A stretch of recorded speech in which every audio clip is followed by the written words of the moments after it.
नमस्कार, जय हिंद। मैं मोहन पाठक और आज हम बात करने वाले हैं चार्ल्स डार्विन की वो थियरी जिसको लेकर काफ़ी विवाद मच चुका है और कई वैज्ञानिकों ने भारत सरकार को अब तो लिखित में आवेदन भी दे रखा है, लिखित में उनसे प्रार्थना पत्र या शिकायत पत्र भी दे रखा है। तो क्या है पूरा मामला ये भी जानेंगे और उसके बाद हम ये भी जानेंगे कि चार्ल्स डार्विन की थियरी क्या थी, उस पर काफ़ी डिटेल में हम आपको बताने वाले हैं। चार्ल्स डार्विन जो थे एक बहुत बड़े वैज्ञानिक थे और जिन्होंने एक थियरी दी थी जो मानव के विकास क्रम को दर्शाता है। और बता दें कि चार्ल्स डार्विन की थियरी को इतनी आसानी से लोगों ने मान भी नहीं लिया था, क्योंकि चार्ल्स डार्विन ने जो बातें कही वो कहीं ना कहीं धार्मिक चीज़ों को भी आहत कर रही थी। जैसे कि बहुत सारे लोग कहते हैं कि एडम, जैसे मनुष्य के विकास की बात की जाए तो हिंदुइज्म में बात की जाए तो यहाँ पे मनु से मनुष्यों की उत्पत्ति को बात की जा रही थी।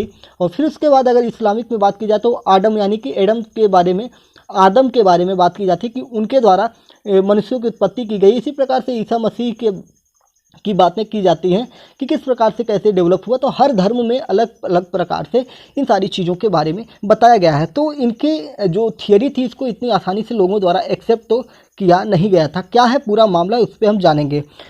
जिन डार्विन की पढ़ाई को कभी हम मतलब किताबों में पढ़ते थे, क्या वो अब किताबों से हट चुका है, तो इस पर पूरा डिटेल में हम बात करते हैं। आइए चलिए शुरू करते हैं। चार्ल्स डार्विन के माता पिता जो थे वो अपने वक्त के बहुत ही जाने माने डॉक्टर होते थे, यानी कि अपने समय के वो बहुत बड़े डॉक्टर थे। और जो उनका बेटा था चार्ल्स डार्विन, उसके बारे में बात की जाती है कि वो पढ़ने में काफ़ी कमज़ोर था, लेकिन फिर भी चार्ल्स डार्विन के जो माता पिता थे वो उनको मेडिकल की तरफ जोड़ना चाहते थे और पढ़ाई करवाना चाहते थे जिससे कि वो अच्छा नाम कमा सके, दौलत शोहरत कमा सके। लेकिन बेटे को पढ़ाई तो ही सबसे बुरी लगती थी और बोझिल किताबों और दवाओं की गंध उसको बिल्कुल भी अच्छी नहीं लगती थी। किसको? चार्ल्स डार्विन को। लेकिन जिस चार्ल्स डार्विन को कभी पढ़ने का मन नहीं होता था, आज वही चार्ल्स डार्विन की किताबों में छपे थियरी को हम पढ़ने के लिए विवश रहते हैं, या हमारी ज़रूरत है हम किस प्रकार से अपने पूर्वजों के बारे में जानकारी प्राप्त कर सकते हैं। ये सारी चीज़ें चार्ल्स डार्विन के बारे में हम जानते हैं। और अब उन्हीं की वजह से पढ़ने पढ़ाने की दुनिया में इस बात को लेकर बहस छिड़ी हुई है कि एनसीईआरटी के जो क्लास 10th की टेक्स्ट बुक है उसमें से डार्विन का जो चैप्टर था थियरी ऑफ बायोलॉजिकल इवोल्यूशन को क्या हटा दिया गया है या हटा दिया गया था। तो अब इस पे 1800 से ज़्यादा साइंटिस्ट और टीचर्स ने खुलकर खत लिखकर मांग की है कि बच्चों को फिर से डार्विन की थियरी पढ़ाई जाए। तो ये रहा मामला। डार्विन के समर्थकों का कहना है कि यह जो चैप्टर है विकास की प्रक्रिया को समझने और वैज्ञानिक दृष्टिकोण के निर्माण के लिए बहुत ही महत्वपूर्ण होता है। अगर बच्चों को इसे पढ़ने से रोका गया तो वह विज्ञान के एक महत्वपूर्ण अभ्यास से या अध्याय से दूर हो जाएंगे और इसका असर जो है इनके भविष्य पर पड़ने वाला है। डार्विन की किताब जो थी on the origin of species by means of natural selection, तो on the organism of species इनकी पुस्तक थी चार्ल्स डार्विन की, जो 24 नवंबर 1859 को पब्लिश की गई थी। इसके बाद से जीवों के विकास क्रम को लेकर सबका नज़रिया हमेशा के लिए ही बदल गया। आइए समझ लें कि किस प्रकार से ये डार्विन ने किया था। डार्विन ने ये बताया कि धरती पर जो जीवन आया वो कैसे आया, तो धरती पर जीवन आया कहाँ से, इस बात पर जो क्वेश्चन मार्क लगा था। तो दुनिया अब तक ये जानती थी कि क्या ये ईश्वर ने ही किया है, जैसे क्या ईश्वर ने सीधे ही आदम और हव्वा को ज़मीन पर उतार दिया था और उन्हीं की संतानें फैलती चली गई, या फिर ऐसा हुआ कि परमेश्वर ने 6 दिनों के भीतर ही संसार रच दिया था।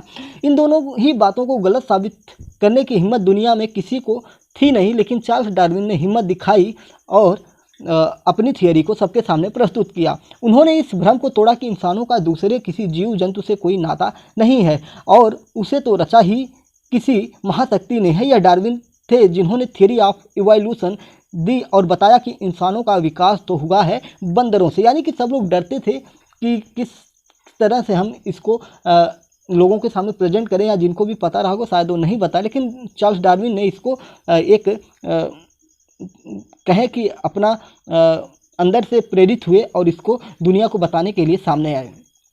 डार्विन के मुताबिक जो हमारे पूर्वज हैं, यानी कि मानव के पूर्वज हैं, या जीवों के पूर्वज हैं सभी एक हैं, यानी कि दुनिया में जितने जीव हैं सभी एक ही से निकले हुए हैं।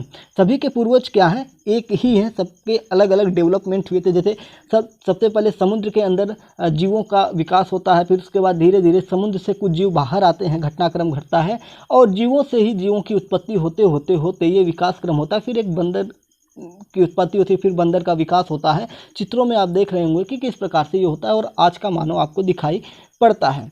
ठीक है, तो डार्विन के मुताबिक सभी के पूर्वज एक हैं, यानी बंदर हैं। बस परिस्थितियों के मुताबिक वे अलग अलग तरह से रहने लगे तो उनमें ज़रूरत के अनुसार वैसे ही बदलाव आ गए। डार्विन ने बंदरों की एक प्रजाति औरंग उटान के जरिए समझाई है और अपनी बात बताई है। उन्होंने कहा है कि औरंग उटान का एक बेटा पेड़ पर और दूसरा ज़मीन पर रहने लगा। अब जिसने पेड़ पर रहना चुना वह उसी तरह का बन गया या उसी तरह का बन रहा था, लेकिन जिसने धरती को चुना उसे जिंदा रहने के लिए कई नए काम सीखने पड़े। उसे खड़ा होना सीखना पड़ा, चलना सीखना पड़ा। यह भी सीखा कि दोनों हाथों का बेहतर इस्तेमाल कैसे किया जाए और इन नई नई चीज़ों को सीखते हुए औरंग उटान से कहीं बेहतर और विकसित बन गया, जो पेड़ पर रहने चला गया था। लेकिन ये बदलाव लाखों वर्षों के दरमियान हो गए थे।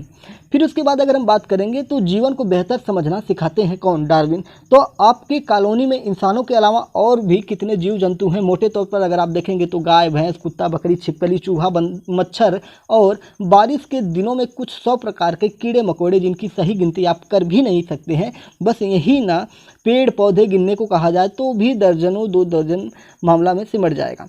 जीवन के इससे ज़्यादा प्रकार देखने हो तो चिड़ियाघर जाते हैं या टेलीविज़न पर डिस्कवरी लगाकर हम बैठ जाते हैं। इसके बावजूद आपको पता है कि जीव जंतुओं के कुल प्रकार का शायद 0.1% भी हमारी आंखों से गुजर नहीं पाता है, क्योंकि इतने जीव हैं दुनिया में कि जितने तो ज़मीन पर है उससे कई लाखों करोड़ों गुना तो आप पानी के अंदर प्राप्त करेंगे, समुद्रों में, तालाबों में, जलाशयों में। ठीक है, वैज्ञानिकों का अनुमान है कि धरती पर पेड़ पौधों और जीव जंतुओं की करीब 87 लाख प्रजातियां मौजूद हैं। कितनी प्रजातियां मौजूद हैं? 87 लाख प्रजातियां मौजूद हैं। लेकिन रिसर्च और खोज के बावजूद भी अभी तक केवल 12 लाख प्रजातियों के बारे में ही हम जानकारी प्राप्त कर सके। मतलब 87 लाख प्रजातियां थी, जिनमें से हमने 12 लाख प्रजातियों को ही प्राप्त कर सका है। अभी मान के चलिए हमारे पास 70 से 75 लाख प्रजातियों की हमें जानकारी ही नहीं है। इस जैव विविधता को समझने के लिए तो डार्विन की थियरी हमें 1830 में जो आई थी वही थोड़ा बहुत जानकारी देती थी।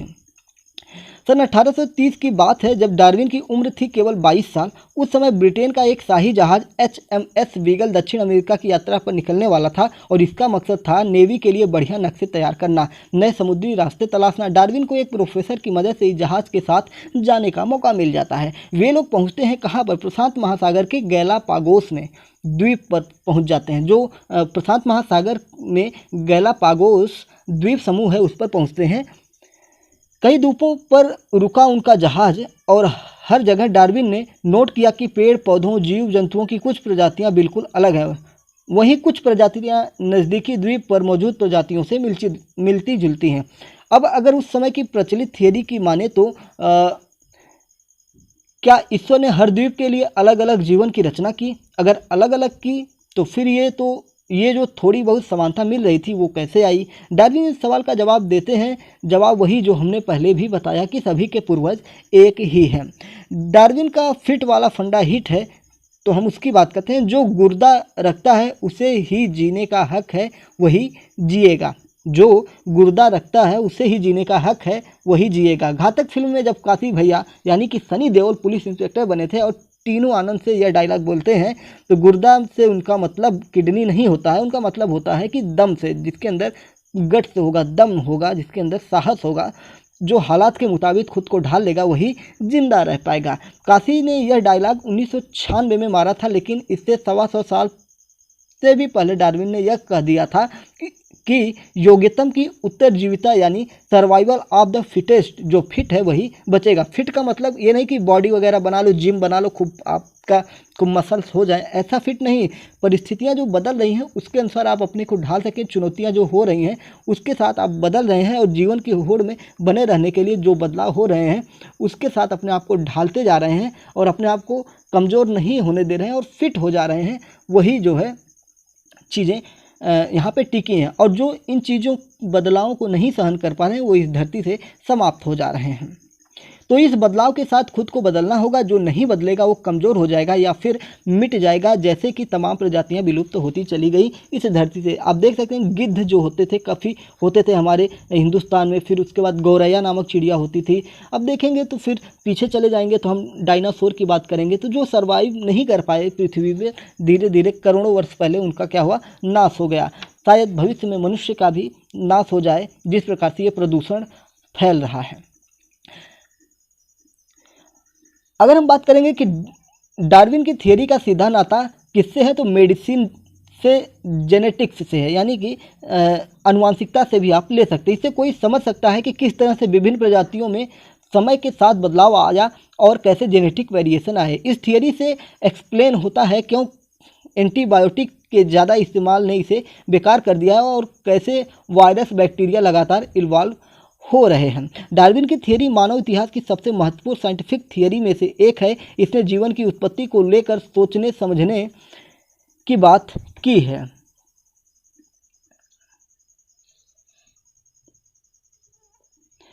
या सोचने समझने का जो तरीका है उसको बदल दिया है। थियरी ऑफ इवोल्यूशन एक पुल है जो विभिन्न जीवों को जोड़ने का काम करता है। अगर डार्विन को हटा दें तो वह पुल टूट जाएगा और हमारी कहानी शायद फिर से आदम, हवा और मनु जैसे चीज़ों में अटक जाएगी। तो आपको कैसी लगी हमारी ये जानकारी, जो विभिन्न न्यूज़ प्लेटफॉर्म और किताबों से पढ़ने के बाद हमने आपको परोसा है, आपको बताया है। तो अगर आपको ये चीज़ें समझ में आ गई होंगी कि डार्विन की क्या थियरी थी और क्या है और क्या मामला है, तो मामला यही है कि जो भारत सरकार है एनसीईआरटी के माध्यम से वो क्या करे, जो पाठ्यक्रम है, पाठ्यक्रमों में जिन चैप्टर्स को हम लगातार कई जगहों पर पढ़ते हैं, तो क्या कर रहे हैं कि कुछ कुछ क्लास से वो चैप्टर कुछ किताबों से हटा रही है। इसका मतलब ये नहीं है कि हम अब डार्विन की थियरी को नहीं पढ़ेंगे। भारत सरकार ऐसा कर रही है, यानी कि एनसीईआरटी जो कर रही है अपनी किताबों में बदलाव कर रही है कि जो चैप्टर हमें बार बार पढ़ने हो रहे हैं अब उन्हें हम एक ही बार किसी एक क्लास में पढ़ लेंगे। इस पर मैंने आपको डिटेल में एनसीईआरटी ने जो मुग़ल साम्राज्य को रिमूव किया था उस पर हमने बताया था।